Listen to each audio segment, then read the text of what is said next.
안녕하십니까. 박형철의 노화방주 방송을 시작하겠습니다. 여러분은 얼마나 행복하십니까? 사람을 불행과 멸망으로 몰고 가는 것은 인간 본성의 부패입니다.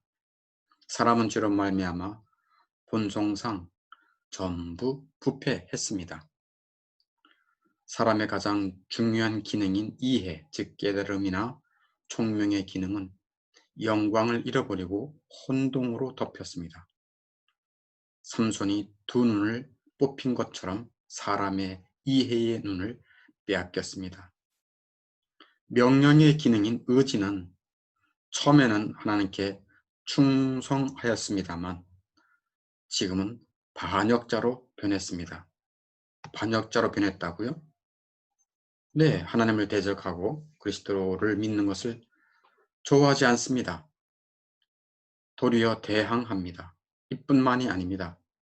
사람은 본성상 전부 부패하였는데 오늘은 감정의 부패, 양심의 부패, 기억의 부패, 몸의 부패에 대해 전하겠습니다. 먼저 감정의 부패에 대해서 전합니다. 인간의 감정은 부패하였습니다. 중생하지 못한 사람의 감정은 전체적으로 무질서하고 또한 깊은 병에 들었습니다. 인간의 감정은 말 타는 기술을 태우기를 거부하거나 혹은 기술을 태우더라도 제멋대로 거칠게 달리는 길들여지지 않은 말과 같습니다. 본성적으로 인간의 감정은 지독하게 잘못되어 있습니다. 사람은 사랑해야 하는 것을 미워하고 미워해야 하는 것을 사랑합니다. 마땅히 사랑해야 할 사람을 사랑하지 못하고 미워함으로 고통이 그 마음과 가정에 또 사회에 가득한 것을 우리는 봅니다. 자신의 몸과 영혼과 먹을 것과 멋진 지구 환경을 주신 하나님을 염두에 두지도 사랑하지도 않습니다. 디모데후서 3장 4절에 쾌락을 사랑하기를 하나님 사랑하는 것보다 더하는 자들이다 라고 말합니다. 사람은 적절한 만큼 즐기지 못하거나 즐기게 되면 과도할 정도로 쾌락에 빠집니다. 그러나 그들에게 영적인 것들은 언제나 거의 관심이 없습니다.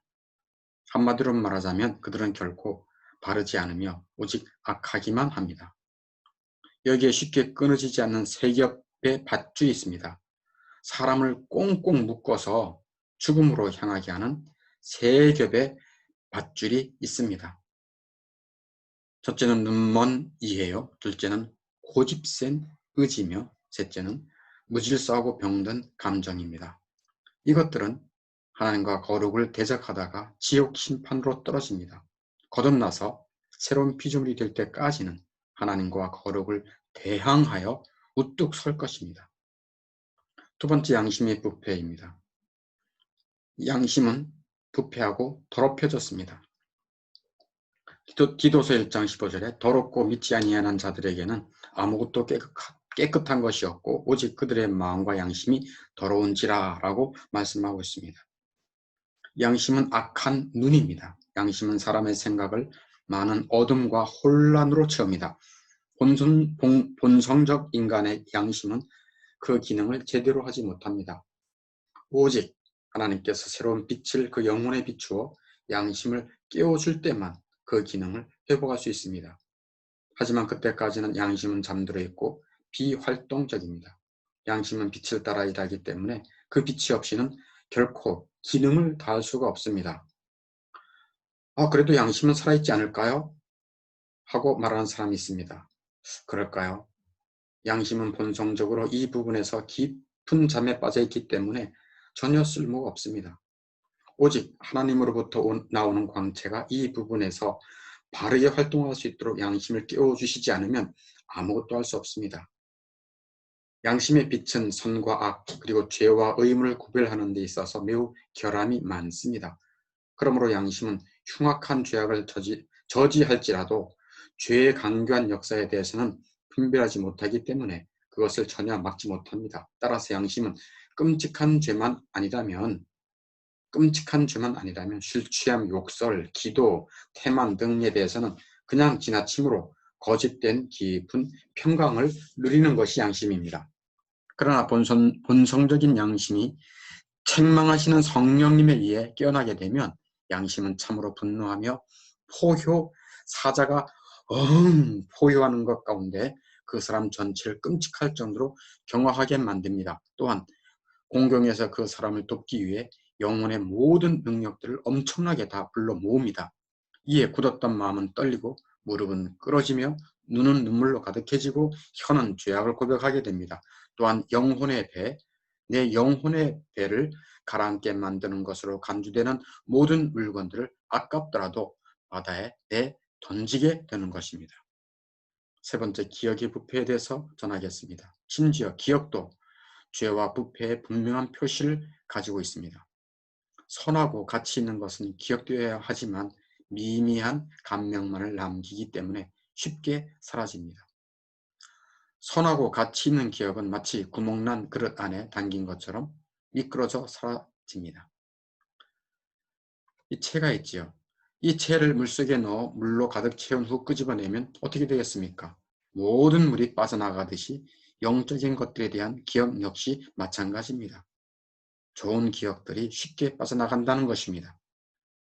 사람은 다른 모든 것들은 다 망각하면서도 자신이 당한 손해는 쉽게 잊지 않습니다. 또한 기억은 종종 과거의 정욕에 새로운 기름을 공급하기도 합니다. 나이 든 사람은 젊었을 때의 죄악들을 기억하면서 자신의 생각을 쾌락으로 다시 채웁니다. 그러면서 그는 다시 과거의 정욕으로 되돌아갑니다. 이처럼 기억은 마치 채와 같이 순수한 곡물은 다 통과시키고 찌꺼기만 취합니다. 네 번째, 몸의 부패에 대해서 말씀드립니다. 몸 자체도 부패와 더러움 속에 있습니다. 그러므로 성경은 몸을 죄 있는 육신이라고 부릅니다. 로마서 8장 3절에 죄 있는 육신이다. 몸은 죄를 조장하며 영혼을 속여 올무에 빠지게 합니다. 덫에 빠지게 한다는 것입니다. 몸은 죄를 조장하여 영혼을 속이고 덫에 빠지게 합니다. 사실 몸 자체가 영혼에게 덫입니다. 몸은 종종 화가 난 맹렬한 짐승처럼 열을 가라앉히지 않고 절제를 거부하며 영혼에게 굴복하지 않습니다. 오히려 몸은 영혼을 사로잡아 더 많은 죄와 비참에 빠지게 합니다. 몸은 영혼이 수많은 죄를 짓는 것을 돕습니다.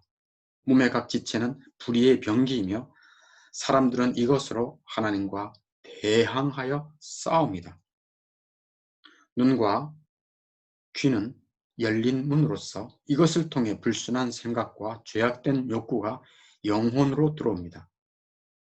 혀는 불의의 세계이며 죽이는 독이 가득한 쉬지 아니하는 악이라고 성경은 말하고 있습니다. 더러운 마음은 혀를 통해 그의 엄청난 더러움을 실컷 쏟아냅니다. 욕이 아니면 말을 못하지요. 그 목구멍은 열린 무덤입니다.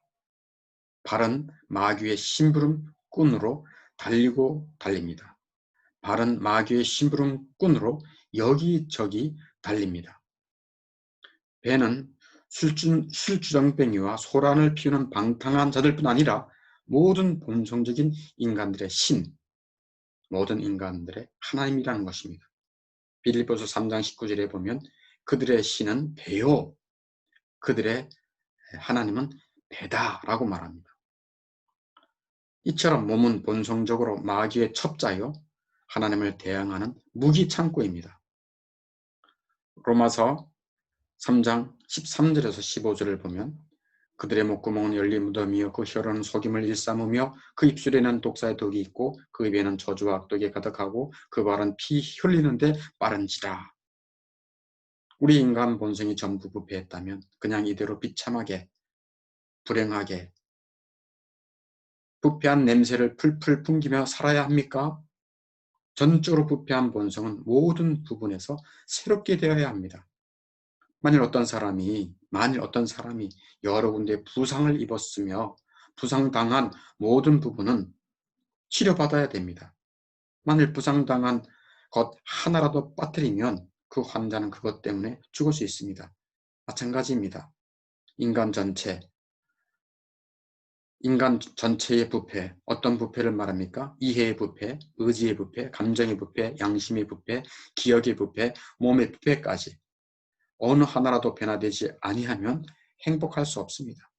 부패한 인간 본성의 변화는 인간의 노력으로 인해 이루어지는 것이 아닙니다.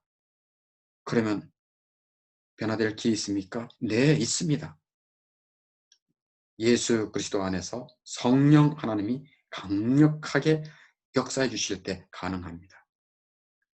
사람은 성령으로 다시 태어나야 합니다. 이런 놀라운 변화가 당신의 삶에 일어나기를 기원하며 박형철의 노화 방주 방송을 마치겠습니다. 감사합니다. 그리스도의 은총과 사랑과 평안을 빕니다.